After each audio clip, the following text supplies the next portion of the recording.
Manatee Jewish Federation, and Mr. Sheridan, who will be sharing their stories with you. Betty, I'm going to turn it over to you. So hi, good morning, everyone. And today, as we commemorate Veterans Day, let us all salute our veterans who have served our country with the conviction that democracy and freedom are ideals to be upheld around the world and here at home. Today on Veterans Day, let us also take the time to thank all those in uniform serving today and to those who have served in the past, and to say we honor you today and every single day.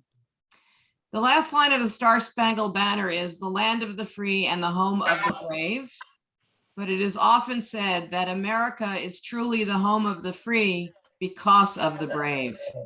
We are so lucky to be able to thank one of those brave soldiers, Mr. Art Sheridan. He doesn't look it, but he's a 96-year-old veteran who served in World War II, and he's here with us today to share his story. Mr. Sheridan, it is with great respect and admiration that we salute you and thank you for your service. And we thank you for being with us today and giving us the opportunity to learn from your experiences. I'll turn it over to you, Art. Thank you. Good morning, all. Thank you for allowing me to speak today on behalf of the many veterans. I will start by telling you a little bit of my early story. I grew up in Chicago, Illinois, and I went to the normal elementary and high schools. I lived on the north side at that time. I also want you to know that after high school, or during my time in high school, the World War II had begun. And so I wished that I could have done more at that time, but my father had a small plant that made small electrical appliances like toasters and broilers, and he wanted me to become an electrical engineer. So he asked me to enroll in a nearby technical college, which was a little difficult because my math was very poor. But I did as my parents asked, and I joined this college. And after a few weeks, I understood that it was not my cup of tea. I was afraid that I might fail. So I went to my parents and I asked them if I could join the Army. After talking about it for several times, my mother and father agreed. Now I wanted to fly airplanes, so I wanted to enlist and become a pilot. And so, unfortunately, I had a colorblind problem and I was unable to join the Air Force.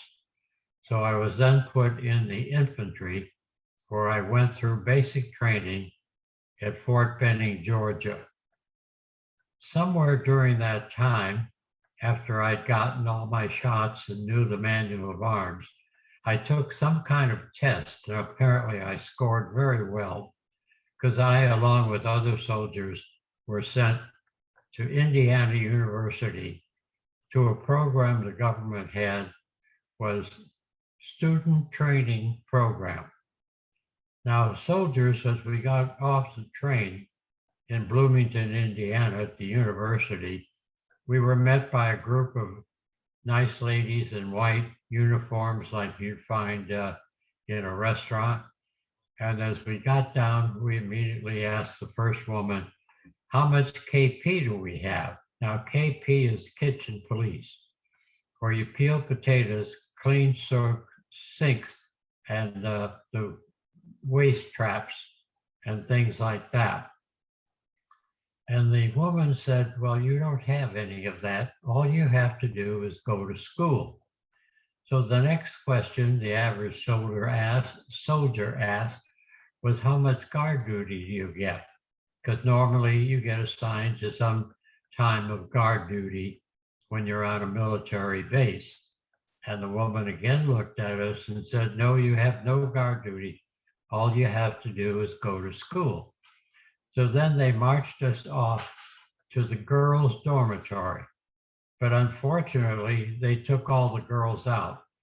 You know, sometimes people are not thinking properly. In any event, as we started to go to school, the course was a very accelerated one. And because you would not be able to answer, if you know what it was again the type of thing that I was trying to avoid by joining the Army back home. It was accelerated. If you dropped a pencil, you were a day behind. And if you got sick, you'd lose a week. Fortunately for me, or maybe not, the program ended before I was busted out. So then I was sent to Camp Campbell, Kentucky, to the 20th Armored Division, where I was trained as a sniper and a scout. The picture you see is a picture of me at the radio in the Halftrack. As you can see, I started out very early being a blabbermouth. Now, next, a Halftrack is a vehicle that you see in front of you now. The treads on the back were to enable it to go over the rough terrain, and of course the wheels in front enable it to steer. It was usually mounted like a 50 caliber machine gun, and then in the vehicle itself was usually a squad of soldiers, somewhere between 10 and 12. And our job was to either go before the tanks or to go with them to help keep anybody from hopping on except our own people. After being in Camp Campbell, it was decided that the 20th Armored Division would be sent to Europe. And so we were moved all the way up to a camp in New England, where we're getting ready to board the ship to go to England and join the war. And this is a little bit late in the war. So when we got to the ship, the ship that we were put on was the Liberty ship. Now, Liberty ship was the smallest of the ships in a convoy. The big liners and so on were also there. And of course, we were escorted by destroyers and battleships. In that small ship, the mess, the food area, was at the bottom of the ship. And it was interesting because every time that little ship rolled, while we were eating off a long mess table, I would get a bite of food from the fellow on my right, and then one of my own, and then from the fellow on the left. But we were all buddies, so it really wasn't a problem because we knew and served with each other. Our unit became C Company in the 60th Armored Infantry Battalion of the 20th Armored Division. When we got to Europe, next please.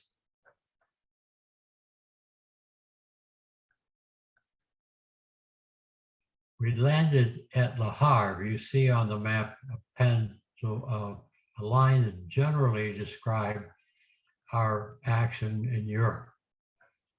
Outside of Le Havre, while we were waiting for all of our equipment to be unloaded, the captain came to me and said, "Art, you're a scout, or rather Sheridan, you're a scout, and I want to test your ability. I'm going to take you and another fellow into the woods at midnight, and I want you to find the battalion headquarters and capture it." And I said, "Sir, are you serious?" He said, "Yes." So I traded my long sniper's rifle for a small carbine in a case so it wouldn't rattle. And another soldier and I went out with the captain, who dropped us in the middle of the woods. Very fortunately, having a decent sense of direction, I finally found the battalion headquarters. And in that headquarters, as we got into it, we were able to bring those guards in with us after we explained the exercise. I saw a great number of officers around a big round table playing cards. Now, I, as a private, walked in. He said, "What are you doing here?" And I said, "Sirs, you're captured." And they looked at me like I was crazy. But finally, they understood what we were doing. And part of that duty was to get the battalion commander, Colonel Kelly. Now I said, "Where is Colonel Kelly?" And they said, "He's upstairs asleep." So I went upstairs, knocked on his door, stuck my head in and said, "Sir, you're captured." And then I ran back down the stairs. The officers called our captain, who finally came and took us back to our encampment. And I will tell you that not another word had ever been said about that exercise all through the time we were in the war. In any event, from Le Havre, we then went on into parts of Belgium and Holland, as you see in that drawing, and then into Germany, where we joined the battle. Now, I'm not going to talk to you about death and dying, except to tell you that everybody in our unit did his duty. As we moved along, we came to many different villages, and we had some skirmishes, we had some battles. But one I remember quite diligently, we often had to go into the caves of these villages where the Nazi soldiers were hiding or storing ammunition. So we went into one, and believe it or not, we ran into casks of beer. Now, being good American liberating soldiers, we felt that we had to liberate that beer. So we emptied all of our 5-gallon water cans, which were attached to the side of the vehicle, and filled it with beer. We then camped outside of that town while we were waiting for other supplies to catch up with us. And we drank all of that beer. We tried to go back for more the next day before we left, but unfortunately by that time they had a military governor there, which usually came and took care of the city on behalf of the Allies. And he wanted us to pay 5 pennies for every can. Now the Army had issued us what they called invasion money. These were small scrips of paper about that big and had a big 5 on it. We decided not to pay for it, and we then moved on. We then went on down toward Frankfurt and Würzburg and went through those towns. About that time, the Battle of the Bulge erupted, and then we were also by that time in the 7th Army, in the 3rd Army, General Patton's army. Now, a armored division moves very quickly, as quick as it can go through battles and things like that. And at that time, General Patton, I believe, decided he was going to turn our division around and head us to the Battle of the Bulge. And he did that. And as we approached the town that was in the battle, the Germans who were attacking it had surrendered, and that was over. So he again turned us around, and we continued on our route to the east and to the south. We came to many villages, and in Patton's army, the orders were that if you didn't see a white flag in every building in the villages, you are to put the roof into the basement. Now, we had the firepower to do that with the cannons on the tanks and the artillery that was part of a division. We didn't have to do that to any places that I recall. But we had another unusual occurrence as we got toward Würzburg. It had a large wall right around it. And we didn't know whether we were going to go around it because we didn't want to have too many battles, or we were going to go through it. So I was on the Halftrack, and as we approached it, I could speak some German and a little Yiddish. I'm Jewish. And so I stuck my head over the side of the Halftrack, saw a man walking down the street, all dressed up in a fedora and a nice suit and coat. So I spoke to him in German and asked if he knew anything about what was going on in that village. And he answered me in perfect English. He said, "I say there, old chap, you won't have a worry. We've taken over that village and you're welcome to go through." Now, we later found out that they had been in the Guernsey Islands, if you see it over there on the left on that map. And as the Germans approached the English Channel, they were captured and were the first people to be put into a prison camp. As we looked out over the edge of the vehicle, we then saw in the background a prison camp that was empty. These people were very nice hosts and took very good care of us. Next. What? Next slide. Next. Next. Thank you. My wife is being very helpful to keep me on track. In this picture, you see me on the left and my buddy Charlie Bean on the right. Now, Charlie was my backup and my spotter in my sniping missions. And what you see in front of us was a pup tent. Each of us carried one side of it in our pack. And when we got to some area that we finally stopped to get some rest, we would put this up.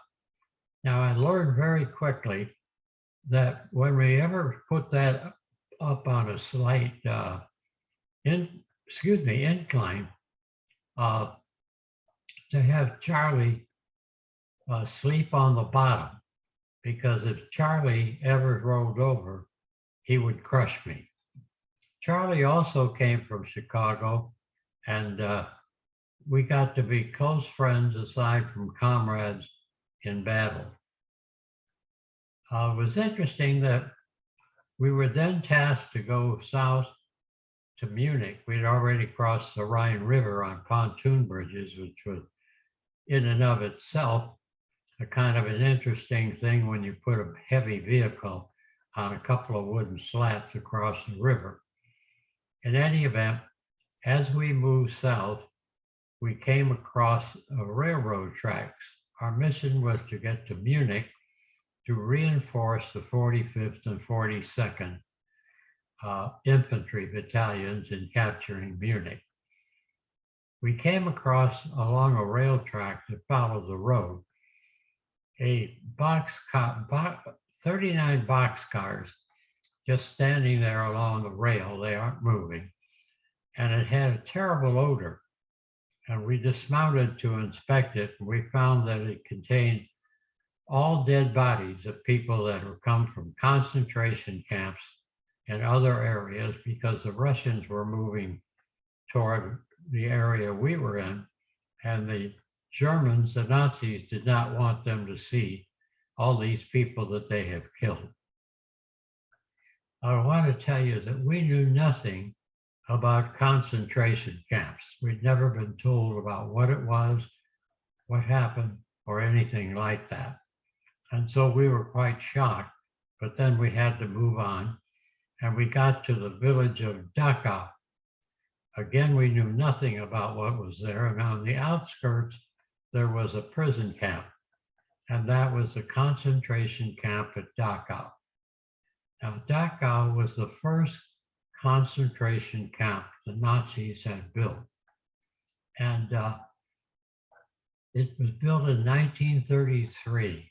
And originally it held the people who disagreed with the Nazi government, which was run by Hitler at that time. And then it was holding gypsies and Jehovah's Witnesses. And finally, it held the Jewish people. We got to the next, please. We got to the building that was a prison camp. There was a sign out front that said, "Work sets you free." As we got to the gates and the wire fence there, we were met by all these people like this inside. We didn't know what to do at that time because we knew nothing about concentration camps. So you can imagine me being somewhere between probably 18 years old and all of our other guys standing out there with our weapons, and we didn't know whether to shoot them or what to do. We hadn't gotten inside the camp yet. Finally, having the ability to understand some of the language, I realized that these were prisoners. They were skinny, as you see. They were in bad shape and so on, and they all jabbered on. We finally got in the camp and we tried to do what we could to help them. We couldn't feed them because our food were battle rations. They were canned food and packaged food. They were just enough rations to get us on day to day. And if we gave that to them, they would become ill. So we didn't do that. Our medics tried to help. Our combat medics, again, only had bandages and rudimentary material to help bandage a wound and should you be shot or wounded in battle. And they could not do much. We went through the camp and we saw many more bodies along the rail tracks that were in the camp. And then we came to buildings that we understood were the gas chambers where these people were killed and the bodies thrown outside. The guards at that camp, Dachau, had left. There were only 3 left up in a guard tower, and of course we captured them. Some people have said some desperate thing or discouraging things had occurred to them, but I will tell you, they probably weren't. They were captured. We also got to the side where the engine of the train, A train, was there, and we captured the engineer. Now, of course, the engineer was not to blame. He just did his job and ran the engine. After we were there for a couple of days, we were then on our mission, and we were then replaced by other troops that came in that were in better shape to care for them. They could set up a kitchen and try to provide food that these people could eat. While we were going through the camp, we went into the barracks. We saw the people lying in straw bunks, and many of them just not able to move. As I said, we then went on to help reinforce the 45th and 42nd Infantry Division. When we got to Munich, we took Munich, and then we went on. Next picture, please. And then we went on into Bavaria, southern Germany, because there was thought that the Germans were going to all retreat there, the German soldiers, and they were going to set up a battleground to help retake Germany. Now, that did not occur. We had some small skirmishes and maybe a little battle or two. The picture you see was us. Somebody found us some decent uniforms, and we were there guarding the train station in Berchtesgaden. Berchtesgaden was a city in Bavaria where Hitler had his beautiful home called the Eagle Nest. And in that area, there were other homes that had been built for the hierarchy of the Nazi party. And apparently that in their good times, that was a place they liked to go in the summer. There was also a beautiful train in that station, and many people of our dignitaries would come in to see Berchtesgaden and to see the train. We were finally replaced by the 101st Airborne, who looked a lot better than we did.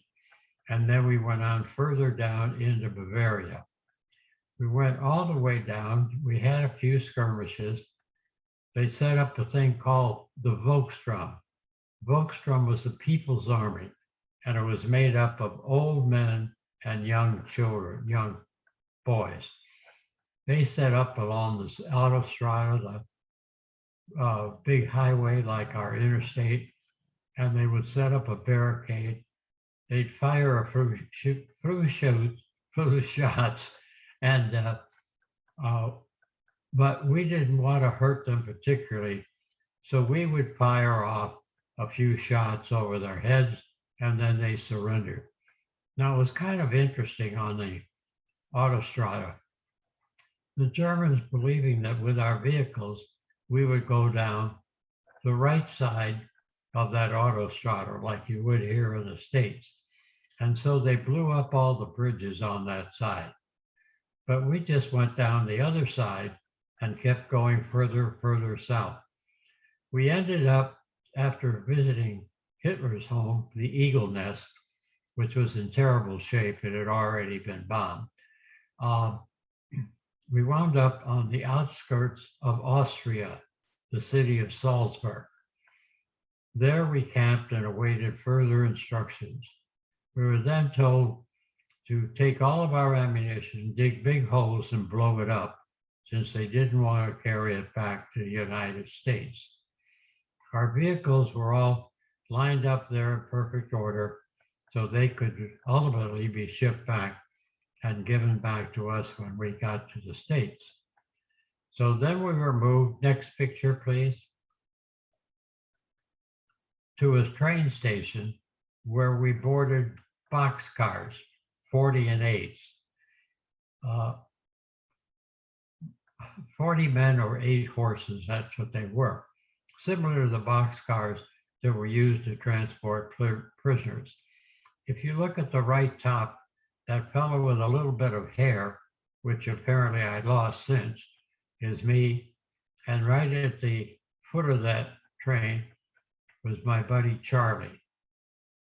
Tommy was in there somewhere. Tommy was a fellow from Chicago that we all hooked up with. He was in our machine gun squad.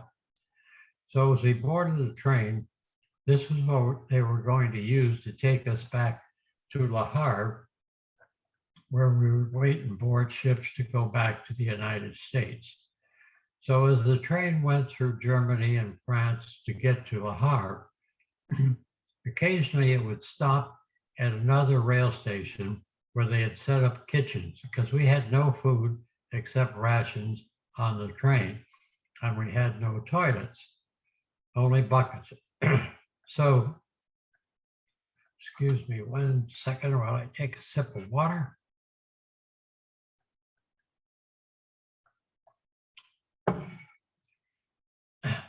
So we got to one station and we were parked alongside another train with boxcars, and the door was open.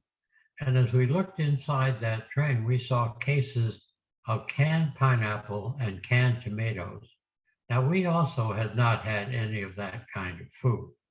So we liberated a few cases of that and made the mistake of eating some of the sweet pineapple and so forth.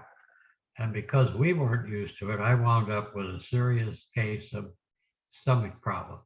So when we got to Le Havre, I was put into the hospital where I was treated for intestinal issues.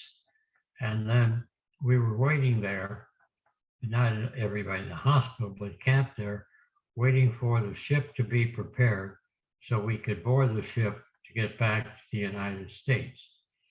When it came time to board, my buddy Tom and Charlie borrowed a Jeep, came to the hospital, and in effect sprung me and carried me over to the ship, and actually carried me up, not in their arms, but one on each side, up the gangplank.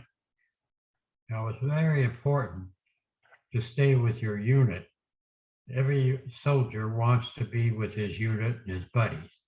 And if you couldn't board that ship, you would be kept there until another group, what they call a casual company, was put together and waiting for another ship. So I got on board the ship, and this was a very large liner with better accommodations. We still had bunks that were slung between poles, but they got me into one. And after a few days, I did very well. So we took that boat all the way back to New York City. Now I have to tell you that there's not a better sight that one could see as a soldier than to go into New York City and see the Statue of Liberty out in the harbor. It was a very breathtaking thing. We were also met by fireboats that were spraying their cannon, water cannon, all over the place. And then we were taken to a dock, in New York, where we were unloaded.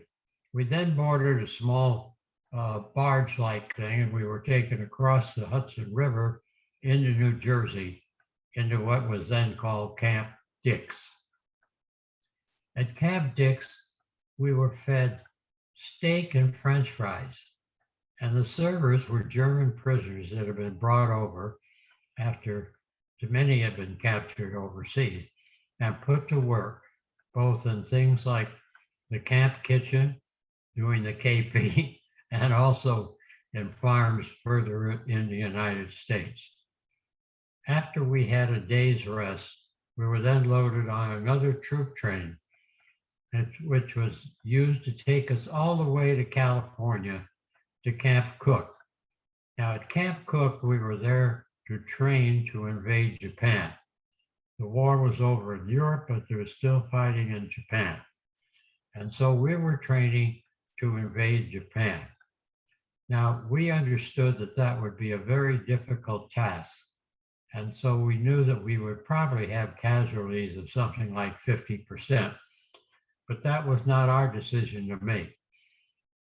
I was then asked to do some talking, and maybe that was the start of my blabbing career, in the day room where every day I would read to a bunch of soldiers the daily news. Now, these are all combat veterans. You know, they're not interested in news.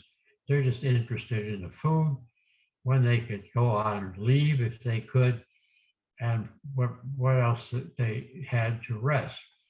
So I finally realized they weren't paying a bit of attention to me. And then I went to the blackboard and I began to draw strange figures that got their attention. And that's when I learned, such as today, a picture's worth 1,000 words. Fortunately for us, after the nuclear bombs were dropped in Japan on Hiroshima and Nagasaki, the Japanese surrendered. So having had garnered enough service while we were in Europe and training, we were then sent to be discharged in the home area that we enlisted in. I enlisted in Illinois, and the closest camp for soldiers at that point was Camp McCoy, Wisconsin. So we went on that train to Camp McCoy, Wisconsin. We then went through an indoctrination series. We were issued some clean clothes. We were ultimately issued our discharge, our honorable discharge, and then allowed to go home. And I will tell you that as the three of us going to Chicago walked down the steps of that barrack, it was a cold, snowy day. So we took very good care to make sure that we went down the steps in perfect order, holding on to the banisters, because we did not want to trip or fall, because then we'd have to stay there. Now, my dad, who had a gas ration, at that time gasoline was rationed, but because he had a factory, he had sufficient gas to be able to drive up to that camp. And he took all three of us back to Chicago. Now, my dad at that time lived downtown because his factory had grown and it was somewhere in the area. And he stayed at a big hotel downtown as his home. So we pulled up to the front of the hotel, which had no parking, but the policeman there recognized us as soldiers and allowed my dad to park the car. Tommy's father, who was a policeman in charge of that precinct came to pick him up. Chuck's father came from Evanston and came to pick him up. And then we all went home. I lived in the hotel for a while. I went to work for my father, and I learned a great deal. So that's basically the end of my story. I went on to various careers. As I tend to joke, I couldn't find a job, so I started multiple businesses, some of them successful, some of them not. But the Army taught me discipline and courage and to keep thinking about how to go on. So I'd like to encourage you to think about your future in the sense that there are still atrocities going on in the world. And we need people who move up into positions to help and help eliminate those. I'd like you to think in terms of being upstanders, and if you see something, tell somebody you trust so that these things cannot continue to go on. You have the opportunity to change the world. We people like me who talk, we're a little bit old now, and there aren't many of us. So it's in your hands, and I hope that this talk has given you some enthusiasm, an idea to tailor your careers to be a benefit and an asset to democracy and society. So I thank you for listening. And if anybody has any questions, I'd be more than happy to try to answer them. One last slide. Oh, I have one last photo that I'd like to show you, and I'm sorry I didn't mention it earlier. Hold on one second. Let me reshare my screen.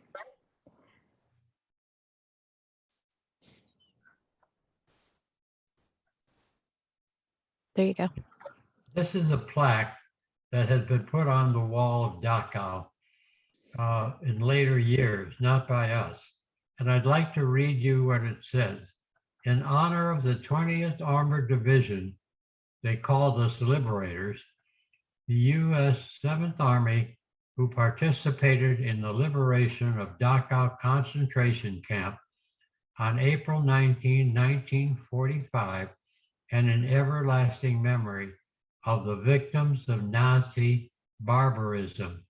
This tablet is dedicated on April 28, 1996, and the rest is in French and German. So I thought it'd be interesting for you to see that. We didn't put it there, but it makes me, and I'm sure every soldier, feel good that we're remembered and that what we did will help the world in the future. So again, if you have any questions, please don't hesitate to ask me. Teachers, if you would please allow either your students to come up to the